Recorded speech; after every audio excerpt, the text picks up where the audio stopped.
இந்த செய்தியை உங்களுக்காக வழங்குவது அருண் மசாலா.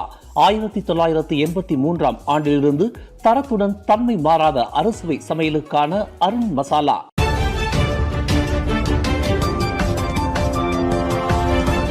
வணக்கம். திசைகளின் ஒரு மணி செய்திகள். 6 மாநிலங்களில் வெள்ளம். 37,000க்கும் மேற்பட்டோர் தங்கள் வீடுகளில் இருந்து வெளியேற்றம். 6 மாநிலங்களில் வெள்ளம் ஏற்பட்டுள்ளது.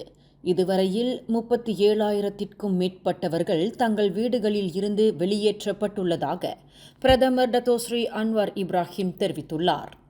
கிளாந்தான், திரங்கானு, கெடா, பெர்லிஸ், ஜொஹூர் மற்றும் பேரா ஆகிய 6 மாநிலங்கள் வெள்ளத்தினால் பாதிக்கப்பட்டுள்ளதாக டத்தோஸ்ரீ அன்வார் இன்று நாடாளுமன்றத்தில் தெரிவித்தார். இந்த வெள்ளப்பேரிடரால் 9,223 குடும்பங்களைச் சேர்ந்த 30,582 பேர் நேரடியாக பாதிக்கப்பட்டு இருப்பதையும் அவர் சுட்டிக்காட்டினார்.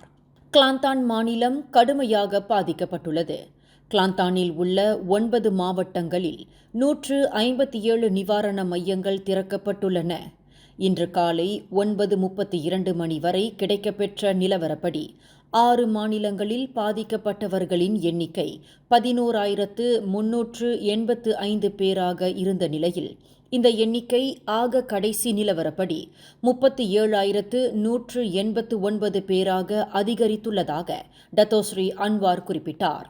பாதிக்கப்பட்ட மக்களை வெள்ளப்பகுதியிலிருந்து வெளியேற்றுவதிலும் அவர்களை நிவாரண மையங்களுக்கு கொண்டு செல்லுவதிலும் உரிய உதவிகளை வழங்குவதிலும் போர்க்கால அடிப்படையில் நடவடிக்கைகள் எடுக்கப்பட்டு வருகின்றன.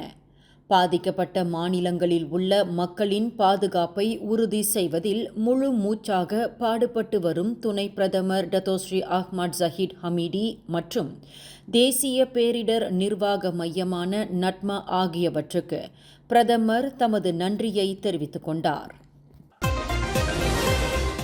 அரசாங்க மதிப்பீட்டு தேர்வுகளான UPSR மற்றும் PT3 ஆகியவை அகற்றப்பட்டு இருப்பது மலேசிய கல்வி முறையில் மிகப்பெரிய பாதிப்பையும் பின்னடைவையும் ஏற்படுத்தலாம் என்று நினைவுறுத்தப்பட்டுள்ளது. அவ்விரு முக்கிய அரசாங்க தேர்வுகள் அகற்றப்பட்டதற்கு மாற்றாக எந்த ஒரு தேர்வு முறையும் அறிமுகப்படுத்தப்படாமலேயே பள்ளி அளவில் நடத்தப்படும் தேர்வு முறையை மட்டும் மேற்கோள் காட்டி தேர்வுகள் நடத்தப்படுவது மலேசிய கல்வி முறையில் எதிர்மறையான தாக்கத்தை ஏற்படுத்தலாம் என்று தீபகற்ப மலாய் மாணவர் ஒருங்கிணைப்பு பேரவையின் பினாங்கு மாநில துணைத் தலைவர் முகமது டேனியல் அலிமின் எச்சரித்துள்ளார். தொடக்கப் பள்ளிகளிலும் இடைநிலை பள்ளிகளிலும் கற்றல் கற்பித்தலை மதிப்பீடு செய்யக்கூடிய 2 முக்கிய தேர்வுகளை அகற்றும் கொள்கையை கொண்டு வந்தது மூலம் அதன் பாதிப்பு உடனடியாக தெரியாவிட்டாலும் நீண்ட கால அடிப்படையில் மாணவர்கள் கல்வி ரீதியாக பாதிக்கப்படுவார்கள். குறிப்பாக 3M என்று சொல்லக்கூடிய வாசிப்பு, எழுத்து மற்றும் கணக்கு ஆகியவற்றில் அடிப்படை ஆளுமையை மாணவர்கள் இழக்க நேரிடும் என்பதுடன் அவர்களை கல்வி ரீதியாக ஊனப்படுத்தக்கூடிய அபாயமும் இருப்பதாக அவர் குறிப்பிடுகிறார்.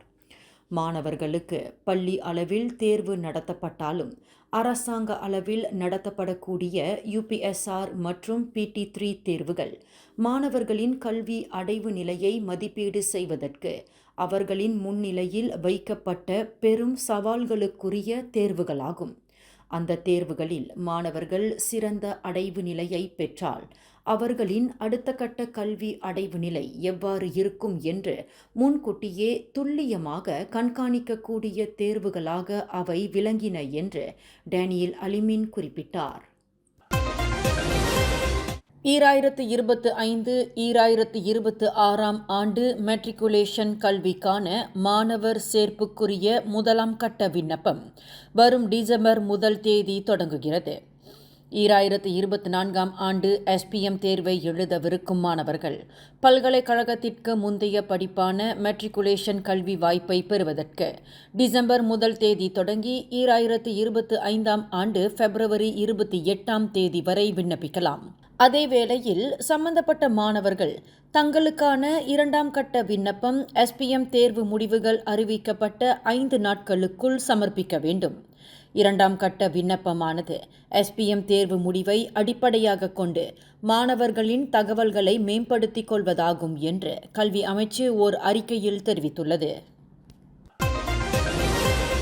கடந்த திங்கட்கிழமை மலாக்கா அலோர்காஜா நீதிமன்ற வளாகத்திலிருந்து மிக சாதுரியமாக தப்பி கம்பி நீட்டிய தடுப்பு கைதி ஒருவர் நேற்று புதன்கிழமை மாலை 6:30 மணியளவில் அலோர்காஜா தமான் மலாக்கா பிண்டாவில் உள்ள ஒரு டுரியான் தோட்டத்தில் பதுங்கியிருந்தது கண்டுபிடிக்கப்பட்டது. அந்த டுரியான் தோட்டத்தில் அவன் மறைந்திருந்த போது அவனிடம் கைவிலங்கு காணப்படவில்லை.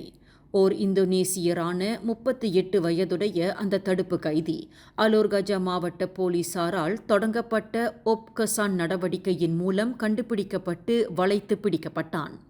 அந்த தடுப்பு கைதி டுரியான் தோட்டத்தில் பதுங்கி இருக்கிறான் என்று தகவல் கிடைத்து அந்த பழந்தோட்டத்தை போலீசார் சூழ்ந்தனர்.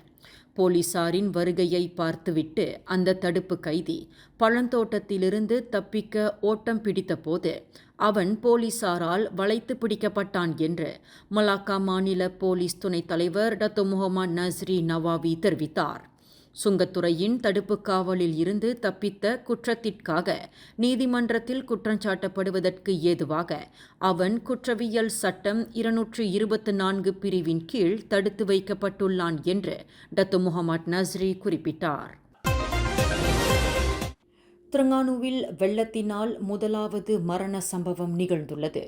பெர்சோட் கம்போங் பினாங்கில் 66 வயது துவான் ஜூசோ துவான் ஹசான் நீரில் மூழ்கிய நிலையில் கண்டுபிடிக்கப்பட்டார். தமது 3 நண்பர்களுடன் வயலுக்கு செல்வதாக கூறி வெளியே சென்றவர் வீடு திரும்பவில்லை. வெள்ள நீர் கரை புரண்டோடிக் கொண்டிருக்கும் வேளையில் மீன் பிடிக்கும்போது அவர் நீரில் அடித்து செல்லப்பட்டு இருக்கலாம் என்று நம்பப்படுகிறது. அவரின் உடல் இன்று காலை 10:10 மணியளவில் கண்டுபிடிக்கப்பட்டது. தம் வசம் 6300 ரிங்கிட் மதிப்புள்ள போதைப் பொருளை வைத்திருந்த ஆசிரியர் ஒருவரை போலீசார் கைது செய்துள்ளனர். கடந்த செவ்வாய்க்கிழமை மாலை 4:45 மணியளவில் பட்டாலிஞ்சயா டமான்சாரா டாமாயில் 40 வயது மதிக்கத்தக்க அந்த ஆசிரியர் போதைப் பொருளுடன் பிடிபட்டதாக மாவட்ட போலீஸ் தலைவர் ACP ஷஹருல் நிசாம் ஜாஃபார் தெரிவித்தார். பட்டாலிஞ்சயா போலீஸ் தலைமையகத்தின் போதைப் பொருள் துடைத்தொழிப்பு குழுவினர் அந்த ஆசிரியரிடம் சோதனை நடத்திய போது அவர் தன் வசம் கஞ்சா வைத்திருந்தது கண்டுபிடிக்கப்பட்டதாக ACP ஷஹருல் நிசாம் குறிப்பிட்டார். அந்த ஆசிரியர் சிறுநீர் பரிசோதனைக்கு உட்படுத்தப்பட்ட போது அவர் போதைப் பொருள் உட்கொண்டு இருப்பது தெரியவந்துள்ளது. பட்டாலிஞ்சயாவில் உள்ள ஓர் இடைநிலைப் பள்ளியில் பணியாற்றி வரும் அந்த ஆசிரியருக்கு இதற்கு முன்பு எந்த ஒரு குற்றப்பதிவும் இல்லை என்பது தெரியவந்துள்ளது. விசாரணைக்கு ஏதுவாக 1952 ஆண்டு அபாயகர போதைப் பொருள் சட்டத்தின் கீழ் வரும் ஞாயிற்றுக்கிழமை வரை 5 நாட்களுக்கு அந்த ஆசிரியரை தடுத்து வைப்பதற்கு போலீசார் நீதிமன்ற அனுமதியை பெற்றுள்ளனர் என்று ACP ஷஹருல் நிசாம் மேலும் கூறினார். குவாலா செலாங்கூர் அருகில் தஞ்சோங் காராங் சுங்காய் புரோங் கம்போங் பாரிட் 4 உள்ள கடற்கரையோரத்தில் ஆடவர் ஒருவரின் சடலம் கண்டுபிடிக்கப்பட்டது. இச்சம்பவம் தொடர்பில் நேற்று பிற்பகல் 2:16 மணியளவில் போலீசார் ஓர் அவசர அழைப்பை பெற்றதாக குவாலா செலாங்கூர் மாவட்ட போலீஸ் தலைவர் சூப்பரிண்டென்டன்ட் அசாஹுருடின் தஜுடின் தெரிவித்தார். அந்த ஆடவரிடம் எந்தவொரு அடையாள பத்திரமும் காணப்படவில்லை. திடீர் மரணம் என்று அந்த ஆடவரின் இறப்பு வகைப்படுத்தப்பட்டுள்ளது. சவ பரிசோதனைக்காக அந்த ஆடவரின் சடலம் தஞ்சோங்காராங் மருத்துவமனைக்கு கொண்டு செல்லப்பட்டுள்ளதாக அவர் குறிப்பிட்டார். இந்த செய்தியை உங்களுக்காக வழங்கியது அருண் மசாலா. 1983 ஆண்டிலிருந்து தரத்துடன் தன்மை மாறாத அறுசுவை சமையலுக்கு அருண் மசாலா. மேலும் செய்திகளை தெரிந்து கொள்ள